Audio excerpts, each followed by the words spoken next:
हम सबको मालूम है, हम आजादी के अमृत महोत्सव के वर्ष को मना रहे हैं।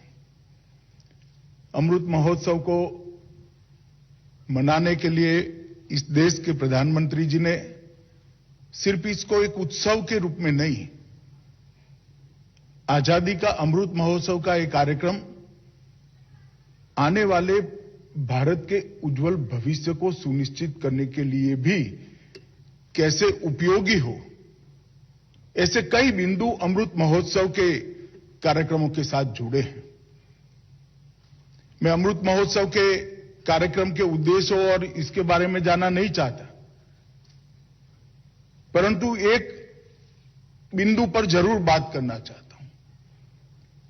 प्रधानमंत्री महोदय ने इस अमृत महोत्सव से लेकर जब भारत की आजादी की शताब्दी मनाई जाएगी, ये 25 साल के कालखंड को अमृत काल के रूप में व्याख्यायित किया है। और ये अमृत काल हर क्षेत्र के अंदर देश को दुनिया में सर्वोच्च स्थान पर पहुंचाने के लिए किस प्रकार से उपयोगी हो, इसकी दृष्टि से अनेक विध कार्यक्रम अनेक मंत्रालयों को समाहित करते हुए बनाए गए हैं। कहीं पर वित्त मंत्रालय, जब आजादी की शताब्दी मनाई जाएगी तब आर्थिक क्षेत्र में भारत कहां खड़ा होगा, इसके लिए हमारे पास किस प्रकार की टेक्नोलॉजी उपलब्ध है, किस प्रकार की रणनीति बनानी पड़ेगी, हमारी क्षमताओं का संपूर्ण दोहन कैसे होगा, भारत कैसे मैन्युफैक्चरिंग हब बनेगा और दुनिया के अर्थतंत्रों में भारत सिरमौर कैसे बनेगा, और इसके लिए हमारे सामने चुनौतियां क्या है, ये सभी बिंदुओं पर विचार करने का इस समय है। और विचार करने के बाद 25 साल का एक कार्यक्रम हर मंत्रालय बनाए, हर विभाग बनाए और 25 साल के बाद निश्चित किए हुए लक्ष्य पर, संकल्प तक पहुंचने का हम रास्ता तय करें। मैं मानता हूं कि हर क्षेत्र के अंदर हम सब मिलकर एक कार्यक्रम को गंभीरता से लेंगे तो निश्चित रूप से ही जब भारत आजादी की शताब्दी मना रहा होगा, जो भी लोग देख रहे होंगे, भारत विश्व में सर्वोच्च स्थान पर होगा, इसमें किसी के भी मन में कोई शंका नहीं होनी चाहिए। और ये हमारा संकल्प बल 130 करोड़ लोगों के संकल्प ही भारत को सर्वोच्च स्थान पर पहुंचाने का एक जरिया बन सकते हैं और वो ही हमारी ताकत बन सकते हैं। मित्रों, हम सबको मालूम है कि साइबर सुरक्षित भारत का निर्माण भारत के विकास के लिए कितना जरूरी है। आज के युग में भारत का विकास साइबर सुरक्षा के बगैर हम कर ही नहीं सकते,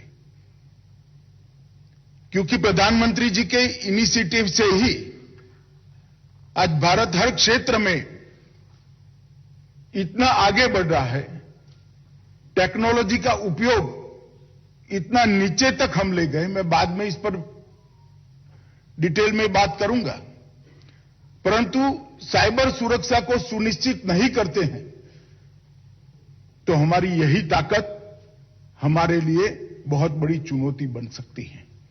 और इसीलिए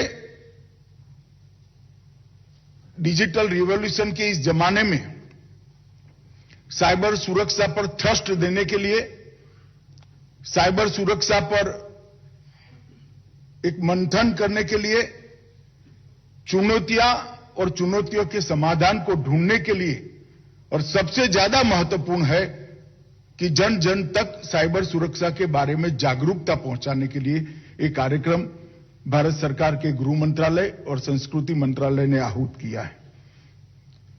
मित्रों, हम सब जानते हैं, हम डिजिटल रेवोल्यूशन के जमाने में हैं।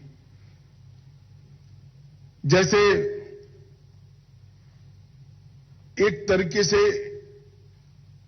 विगत 200 साल का हम दुनिया के रेवोल्यूशन का प्रवाह एनालिसिस करें तो स्टीम इंजन से इसकी शुरुआत हुई, इलेक्ट्रिकल एनर्जी तक पहुंचे, इंफॉर्मेशन टेक्नोलॉजी की ओर बढ़े और अब डिजिटल क्रांति की ओर बढ़ रहे हैं। और अगर भारत ने इस क्षेत्र के अंदर आगे बढ़ना है तो एक सुरक्षित, साइबर सुरक्षित भारत का निर्माण हमने करना पड़ेगा। और इसीलिए हमने कार्यक्रम का आयोजन किया है। आज प्रधानमंत्री जी का विजन है कि प्रत्येक भारतीय को टेक्नोलॉजी से और इंटरनेट के माध्यम से अपने आप को सशक्त करना चाहिए। और डिजिटल इंडिया कार्यक्रम के वजह से एम्पावरमेंट भी हुआ है, सशक्तिकरण होने के साथ साथ सकारात्मक परिवर्तन भी हमारे जीवन के अंदर आया है। और आज अगर साइबर सुरक्षित भारत की कल्पना करें तो उसमें सबसे महत्वपूर्ण स्तंभ है जन जागरूकता। हमारे टेक्नोक्रेट कितनी भी सुरक्षा की सुविधाओं का अनुसंधान कर ले, कितने भी रास्ते ढूंढ ले, मगर लोगों में जागरूकता नहीं है तो जागरूकता के बगैर इसका उपयोग नहीं हो पाएगा।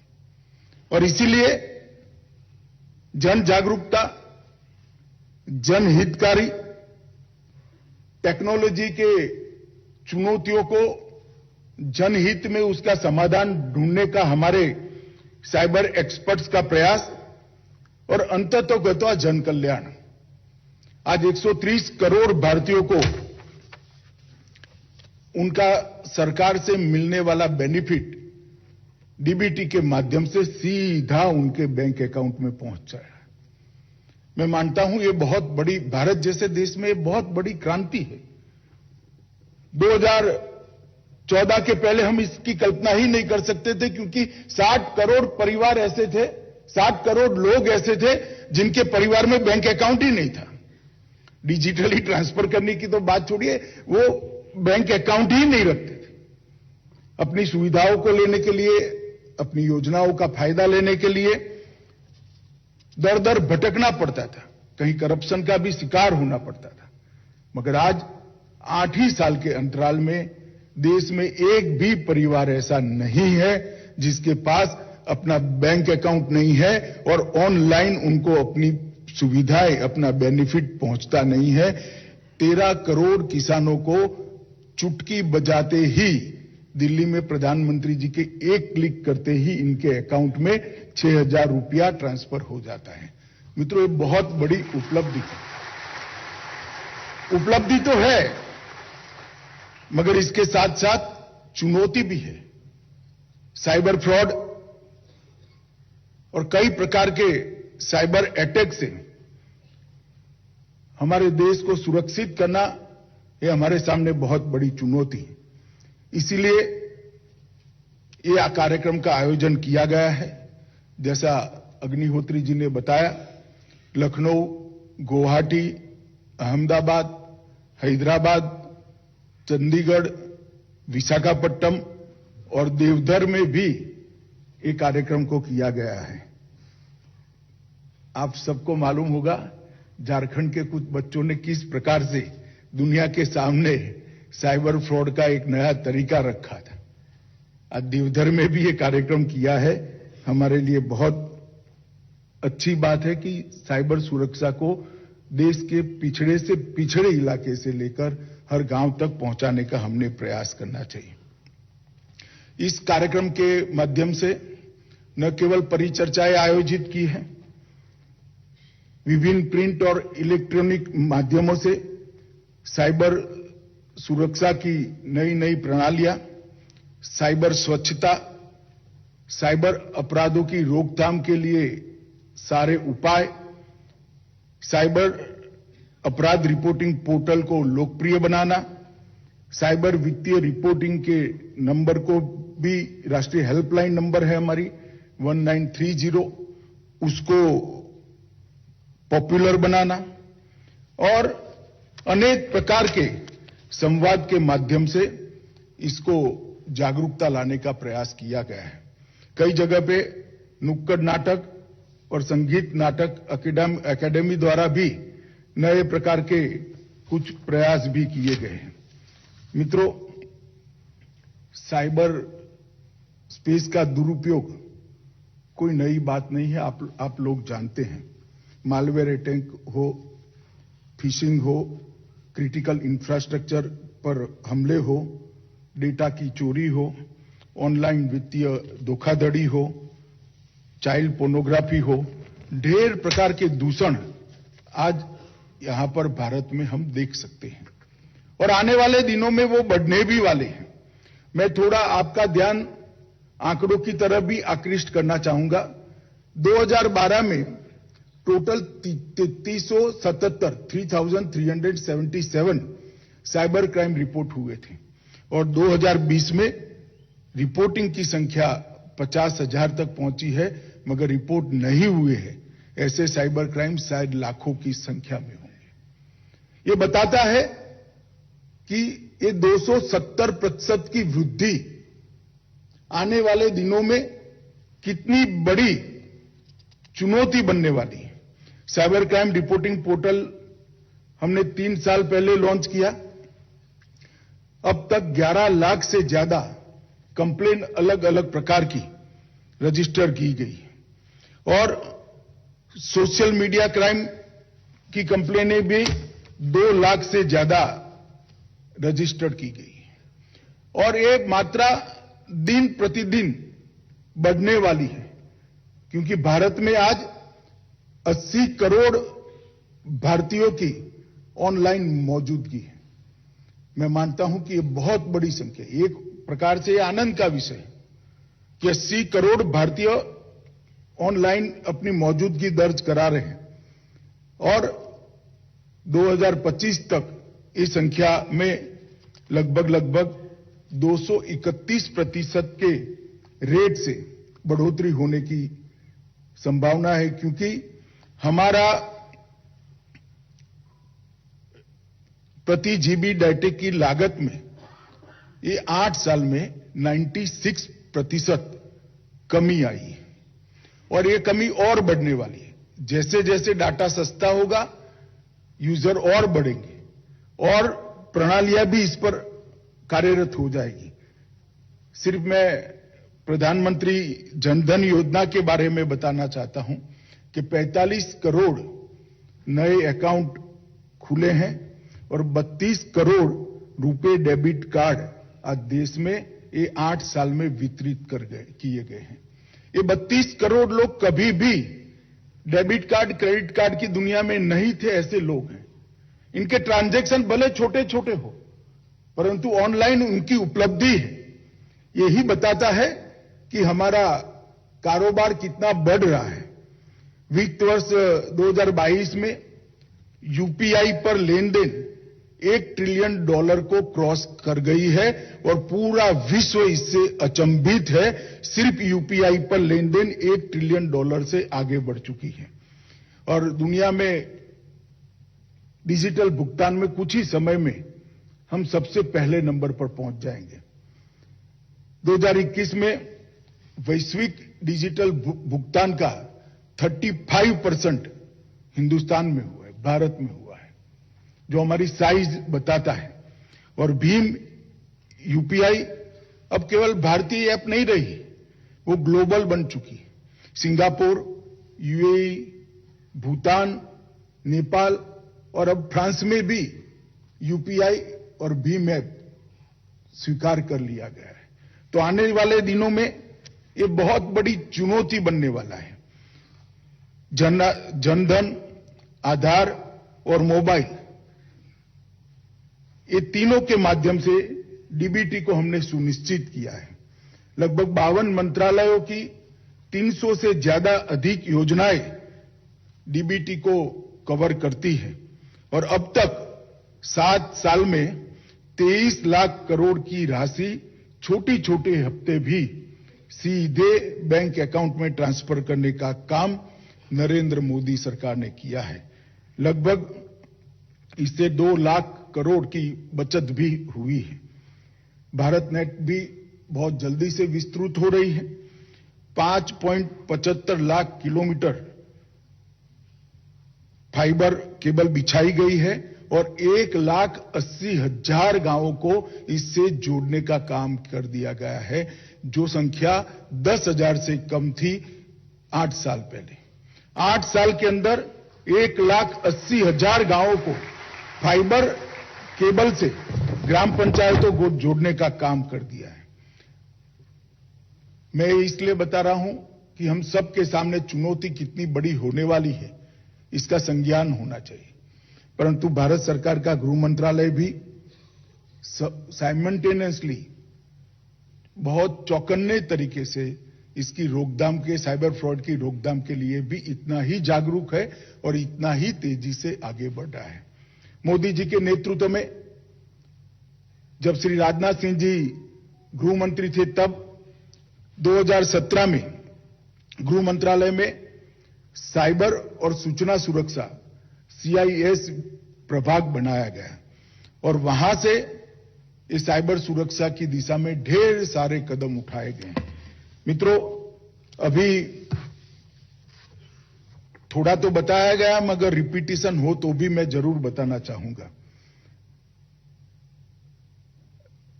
I4C और CIS डिवीजन के तहत, जैसे पहले बताया, 7 स्तंभों में इसकी रोकथाम के लिए काम चल रहा है। राष्ट्रीय साइबर अपराध थ्रेट एनालिटिक्स यूनिट, राष्ट्रीय साइबर अपराध रिपोर्टिंग पोर्टल, राष्ट्रीय साइबर अपराध प्रशिक्षण केंद्र, राष्ट्रीय साइबर अपराध अनुसंधान और नवाचार केंद्र, जॉइंट साइबर क्राइम कोऑर्डिनेशन, राष्ट्रीय साइबर अपराध इकोसिस्टम प्रबंधन यूनिट और राष्ट्रीय साइबर अपराध फोरेंसिक प्रयोगशाला। और मुझे कहते हुए आनंद है कि कैपेसिटी बिल्डिंग के लिए भी I4C ने ढेर सारा काम किया है और साइट्रेन पोर्टल विकसित कर अनेक लोगों को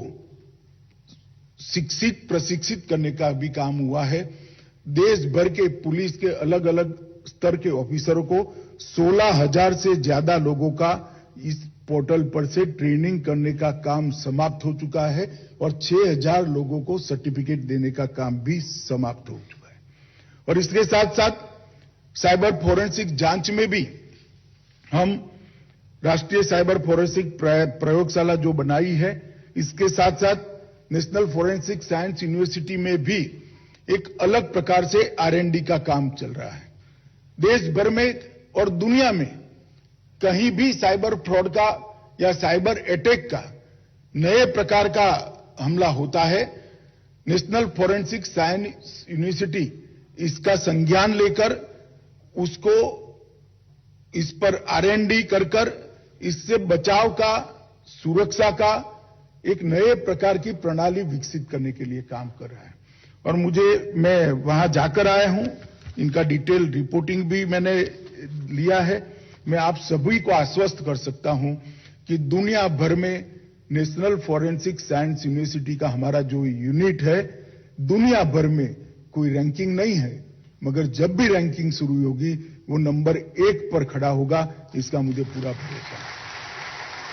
बहुत अलग तरीके से दुनिया भर के साइबर फ्रॉड का एनालिसिस करना और वो साइबर फ्रॉड के नए तरीकों से देश को सुरक्षित करने के लिए, देश की जनता को सुरक्षित करने के लिए और अंततः पूरे विश्व को सुरक्षित करने के लिए हमारे बच्चे जो R&D कर रहे हैं, उनकी स्पीड भी बहुत तेज है और वो जिस कंक्लूजन पर जिस स्पीड से पहुंच रहे हैं, मुझे भरोसा है कि दुनिया भर के आने वाले दिनों में दुनिया भर के फ्रॉड को रोकथाम के लिए ये नेशनल फोरेंसिक साइंस यूनिवर्सिटी का यूनिट बहुत काम में आएगा।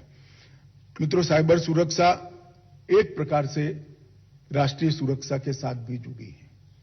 हम सब जानते हैं कि कई प्रकार के साइबर अटैक जो हमारी देश को सुरक्षित देखना नहीं चाहते हैं, वो अनेक हमले करते हैं, अनेक प्रकार के हमलों का प्रयोजन भी करते हैं।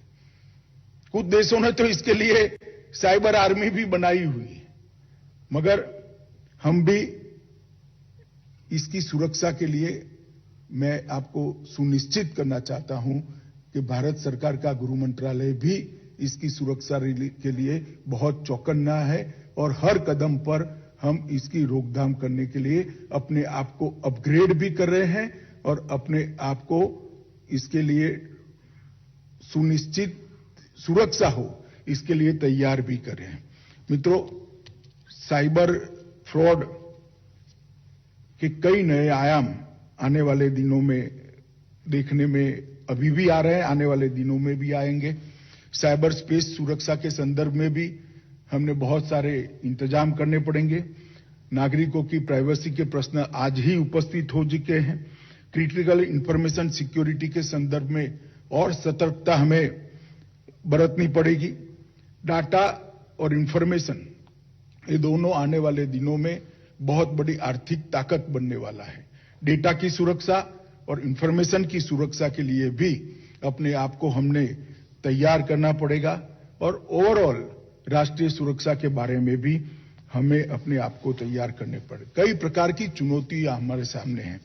मुझे विश्वास है आज पूरा दिन जो यहाँ पर चर्चा होगी इसमें टेक्निकल सेशन जो है इसमें सारे विषयों को समाहित कर लिया गया है और ये जो आजादी के अमृत महोत्सव का एक नए प्रकार का इनिशिएटिव संस्कृति मंत्रालय और गृह मंत्रालय ने लिया है।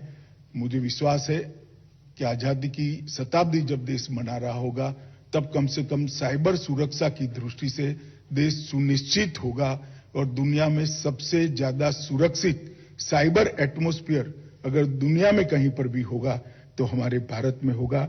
इसका मुझे पूरा भरोसा है।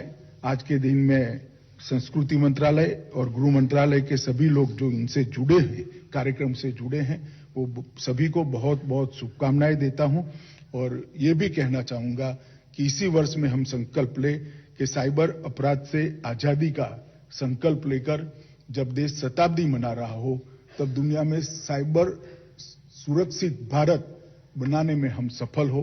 यही मेरी शुभकामना है। वंदे मातरम।